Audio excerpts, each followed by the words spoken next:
नमस्कार। आज अधिक भाद्रपद कृष्ण द्वादशी शके 1934 सादर करत आहोत ठाणे वार्ता ठळक घडामोडी। ठाण्यात 1 लाखाहून अधिक घरगुती गणपतींची होणार प्रतिष्ठापना। ठाणे जिल्ह्यातील भातसा धरणही लवकरच भरून वाहण्याची शक्यता आणि गुराढोरांवरील उपचारासाठी जिल्हा परिषद 2 फिरते दवाखाने आणणार। या आणि इतर घडामोडी विस्तृतपणे पण काही क्षणातच। ठाणे पोलीस आयुक्तालय क्षेत्रात 1 लाखाहून अधिक घरगुती तर 1000हून अधिक सार्वजनिक गणपतींची प्रतिष्ठापना होणार आहे। गणेशोत्सव आता अगदी तोंडावर आलाय। सगळीकडे गणेशोत्सवाची लगबग सध्या दिसते। लोकमान्य टिळकांनी स्वातंत्र्याचा विचार घराघरात पोहोचावा या दृष्टिकोनातून सार्वजनिक गणेशोत्सवाची सुरुवात केली, मात्र आता त्याला भव्य दिव्य असं स्वरूप आलंय। ठाणे पोलीस आयुक्तालयामध्ये 1,19,941 घरगुती गणपती तर 1038 सार्वजनिक गणपतींची प्रतिष्ठापना होणार आहे। ठाणे पोलीस आयुक्तालय क्षेत्रात कल्याणमध्ये सर्वाधिक म्हणजे 304 सार्वजनिक तर 38,650 घरगुती गणपतींची प्रतिष्ठापना होणार आहे। उल्हासनगरमध्ये 281 सार्वजनिक तर 39,271 घरगुती, वागळे एस्टेट परिमंडळात 213 सार्वजनिक आणि 17,591 घरगुती, भिवंडीमध्ये 145 सार्वजनिक तर 8,500 घरगुती गणपतींची प्रतिष्ठापना होणार आहे। ठाण्यामध्ये सर्वात कमी म्हणजे 95 सार्वजनिक तर 15,939 घरगुती गणपतींची प्रतिष्ठापना होणार आहे। ठाण्याप्रमाणेच ठाणे ग्रामीण पोलीस क्षेत्रातही जवळपास 5 लाख घरगुती गणपती तर 550हून अधिक सार्वजनिक गणपतींची प्रतिष्ठापना होणार आहे। ठाणे ग्रामीणमध्ये वसईत सर्वाधिक तर जव्हारमध्ये सर्वात कमी गणपतींची प्रतिष्ठापना होते। वसईमध्ये 573 सार्वजनिक तर 11,942 घरगुती, पालघरमध्ये 458 सार्वजनिक आणि 11,771 घरगुती गणपती, जव्हारमध्ये 336 सार्वजनिक गणपती तर 894 घरगुती गणपती, मुरबाडमध्ये 134 सार्वजनिक गणपतींची प्रतिष्ठापना तर 6,928 घरगुती गणपतींची प्रतिष्ठापना होते। ठाणे जिल्हा परिषद लवकरच प्राण्यांसाठी 2 फिरते दवाखाने आणणार आहे। जिल्हा परिषदेच्या कृषी आणि पशुपालन समितीचे सभापती विजय पाटील यांनी ही माहिती दिली। जिल्ह्यामध्ये प्राण्यांची आरोग्यविषयक निगा राखण्यासाठी वैद्यकीय सुविधेची गरज असून यासाठी 2 फिरते दवाखाने खरेदी करण्याचा निर्णय घेतल्याचं पाटील यांनी सांगितलं। हे दोन्ही फिरते दवाखाने सोनोग्राफी तसंच इतर अत्याधुनिक साधन सामुग्रींनी सुसज्ज असतील आणि गरज पडली तर शस्त्रक्रियाही करता येऊ शकेल अशी सुविधा यात उपलब्ध करून दिली जाणार आहे। याचबरोबर औषध तसंच जनावरांचे डॉक्टर्सही या दवाखान्यात उपलब्ध असतील। या फिरत्या दवाखान्यासाठी प्रत्येकी 11 लाख रुपये एवढा खर्च आला असून दिवाळीपूर्वी हे दवाखाने मिळावेत असा प्रयत्न असल्याचं सांगण्यात आलं। या फिरत्या दवाखान्यांमुळे जिल्ह्यातील प्राण्यांचं आरोग्य चांगलं राखायला मदत होईल। जिल्ह्यातील गुराढोरांचं आरोग्य चांगलं राहावं यासाठी अत्याधुनिक उपाययोजना अवलंबल्या जात असल्याचंही पाटील यांनी सांगितलं। जिल्ह्यामध्ये अलीकडेच जाहीर झालेल्या आकडेवारीनुसार 9,45,589 गाई म्हशींसारखे पाळीव प्राणी आहेत। जव्हार, पालघर, मुरबाड, वाडा या तालुक्यात सर्वात जास्त गाई म्हशींची संख्या असल्याचंही विजय पाटील यांनी सांगितलं। ठाणे महापालिकेनं कळव्यात उभारलेल्या पादचारी पुलाचं पालकमंत्री गणेश नाईक यांच्या हस्ते आज उद्घाटन झालं। कळवा रुग्णालयासमोर हा पादचारी पूल बांधण्यात आलाय। या पुलाची लांबी 28.5 मीटर तर रुंदी 2.5 मीटर आहे। जमिनीपासून 4.5 मीटर उंचीवर हा पूल बांधण्यात आलाय। विशेष म्हणजे महापालिकेच्या अभियंत्यांनी हा पूल स्वतः बांधलाय, म्हणजे कोणत्याही प्रकारचे सल्लागार न नेमता स्वतःच या पुलाचा आराखडा तयार करून हा पूल ठाणे महानगरपालिकेच्या अभियंत्यांनी बांधलेला आहे। हा पूल बांधण्यासाठी 87,93,000 रुपये एवढा खर्च आलाय। ठाणे जिल्ह्यातील धरणांच्या पाणलोट क्षेत्रात गेले काही दिवस होत असलेल्या सततच्या जोरदार पावसानं या धरणांमधली पाण्याची पातळी वाढवली आहे। पावसाचा जोर काहीसा ओसरला असला तरी पावसानं ठाणेकरांच्या डोक्यावर असलेली पाणी टंचाईची टांगती तलवार मात्र दूर केली आहे। जिल्ह्यातील धरणांच्या पाणलोट क्षेत्रात गेला आठवडाभर जोरदार पाऊस झाला, यामुळे जिल्ह्यातील 7ही धरणं जवळपास भरली आहेत। जवळपास अशासाठी म्हटलं येतं की जिल्ह्यातील भातसा सोडलं तर इतर सर्व धरणं भरली असून त्यातून पाण्याचा विसर्गही सुरू करण्यात आलाय। भातसा धरणही जवळपास भरत आलंय। भातसा धरणाची पाणी साठवण्याची क्षमता 942 दशलक्ष घनमीटर असून सध्या या धरणात 932 घनमीटर पाण्याचा साठा झालाय। टक्केवारीत पाण्याचा हा साठा 99% गेलाय। गेल्या वर्षी याच दिवशी भातसा धरण भरून वाहू लागलं होतं. जिल्ह्यातील धरणांच्या पाणलोट क्षेत्रानं चांगलाच हात दिला असून यामुळे पाणी टंचाईची टांगती तलवार आता दूर झाली आहे.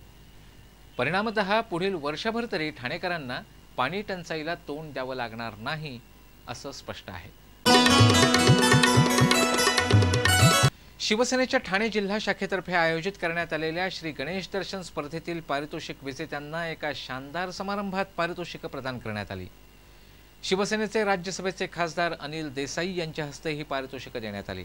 ओंकारेश्वर सार्वजनिक गणेशोत्सव मंडळाला प्रथम, ओम शक्ती गणेश मित्र मंडळाला द्वितीय, चंदनवाडी गणेश सेवा मित्रमंडळाला तृतीय, एकता मित्रमंडळाला चतुर्थ, एकवीरा मित्रमंडळाला पाचवं, पोलीस मुख्यालय सार्वजनिक गणेशोत्सव मंडळाला सहावं, जिज्ञासा मित्रमंडळाला सातवं, विठ्ठल क्रीडा मंडळाला आठवं, झकास सोशल ग्रुपला नववं तर सुभाषनगर गणेशोत्सव मित्रमंडळाला 10वं पारितोषिक देण्यात आलं. उत्कृष्ट सजावटीसाठी जागमाता कोलबाड मित्रमंडळाला प्रथम, जनजागृती मित्रमंडळाला दुसरं तर जय भवानी मित्रमंडळाला तिसरं पारितोषिक देण्यात आलं. 101 वर्ष श्री गणेशाची परंपरा जपणाऱ्या आनंद भारती व्यायामशाळेचा विशेष गौरव यावेळी करण्यात आला. राजन खातू आणि अरुण बोरिटकर यांना उत्कृष्ट गणेश मूर्तिकाराचं पारितोषिक देऊन गौरवण्यात आलं. शिवसम्राट मित्रमंडळ आणि शासकीय मनोरुग्णालय गणेशोत्सव मंडळाचा आदर्श गणेशोत्सव मंडळ म्हणून गौरव करण्यात आला. या स्पर्धेचं हे 21वं वर्ष होतं. यावेळी कल्याण शहरासाठी स्वतंत्रपणे आयोजित करण्यात आलेल्या श्री गणेश दर्शन स्पर्धेतील विजेत्या मंडळांनाही पारितोषिकं देऊन गौरवण्यात आलं. ठाणे ग्रामीण पोलिसांनी राष्ट्रवादी काँग्रेसचे आमदार किसन कथोरे यांच्या शैक्षणिक संस्थेच्या 4 पदाधिकाऱ्यांवर गुन्हे दाखल केलेत. मुरबाडमधील मुरबाड तालुका दुय्यम शिक्षण संस्थेचे अध्यक्ष अजित तेलवणे, उपाध्यक्ष वसंत पुरोहित, सचिव किरण चौधरी आणि सहाय्यक शिक्षिका पद्मजा विषे अशा 4घांच्या विरोधात भ्रष्टाचार गैरव्यवहार प्रकरणी गुन्हे दाखल करण्यात आलेत. या संस्थेचे कार्यकारिणी सदस्य लक्ष्मण भगत यांनी केलेल्या तक्रारीनुसार ही कारवाई करण्यात आली आहे. या संस्थेचं लेखापरीक्षण 1985 सालापासून कधीही करण्यात आलं नाही. संस्थेच्या मूठभर पदाधिकाऱ्यांच्या इच्छेवरच संस्था चालवली जाते. संस्थेचा कारभार म्हणजे नोकर भरती, आर्थिक व्यवहार, सदस्यांची निवड अशासाठी कोणतेच नीती नियम पाळले जात नसून अगदी बँक अकाउंट सुद्धा एकाच व्यक्तीच्या नावावर चालवला जातो. पद्मजा विषय या स्वामी विवेकानंद इंग्लिश हायस्कूलमध्ये मुख्याध्यापिका म्हणून काम करतात. किसन चौधरी हे बदलापूरमधील मातृभूमी शिक्षण विद्यालयात मुख्याध्यापक म्हणून काम करतात आणि या संस्थेत शिक्षकांची निवड तसंच नेमणूक ही त्यांच्या हातात आहे. स्वामी विवेकानंद इंग्लिश हायस्कूल ही मुरबाड तालुका शिक्षण संस्थेच्या जागेवर बांधण्यात आली आहे. शाळेच्या इमारतीत दुकानं भाड्यानं देण्यात आली असून त्यांचं उत्पन्न संस्थेचे पदाधिकारी घेतात. अजित तेलवणे हे भारतीय जनता पक्षाचे एकेकाळचे नेते असून त्यांनी शासनाची मोठी फसवणूक केली आहे. संस्थेतील या एकूणच गैरव्यवहाराबाबत स्थानिक पोलीस दखल घेत नसल्यानं भगत यांनी उच्च न्यायालयात दाद मागितली. उच्च न्यायालयाने या सर्वांवर गुन्हे दाखल करण्याचे आदेश देऊन सुद्धा पोलिसांनी काहीच कारवाई न केल्यानं अखेर पुन्हा न्यायालयाचा अवमान केला म्हणून भगत यांनी कायदेशीर नोटीस बजावल्यानंतर पोलिसांनी आता गुन्हे दाखल केलेत. राम गणेश गडकरी रंगायतांच्या तिकीट दरात लवकरच वाढ होण्याची शक्यता आहे. सध्याच्या तिकीट दरात 30 रुपयांपर्यंत वाढ करावी असा प्रस्ताव प्रशासनानं तयार केलाय.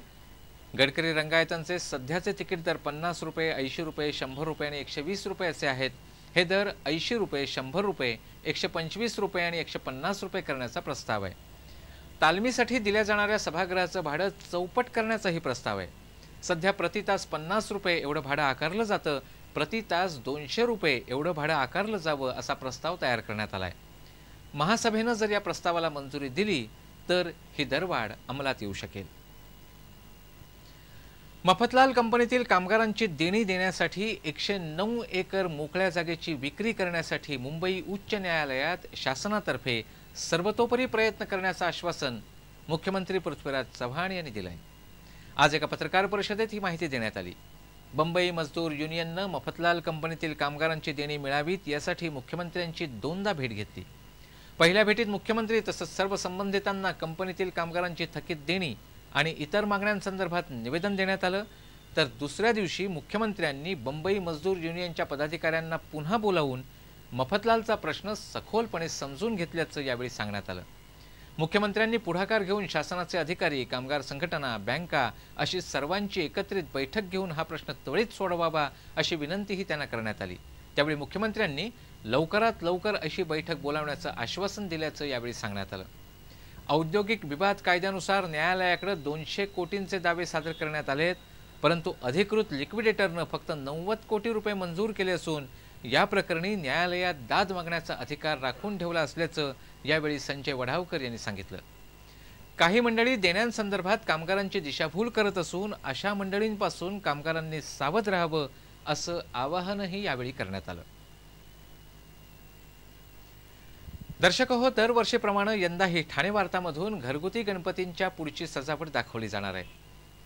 ही सजावट दाखवताना सजावटीतील कलात्मकता, त्यामागचा विचार आणि या सजावटीसाठी वापरण्यात आलेलं साहित्य या गोष्टींचा विचार करून नाविन्यपूर्ण सजावटींना प्राधान्य दिलं जाईल। सजावट योग्य वाटल्यासच तिचं चित्रीकरण केलं जाईल। यासाठी ठाणे वार्ता कार्यालयाशी 2545 2222 या दूरध्वनी क्रमांकावर संपर्क साधावा।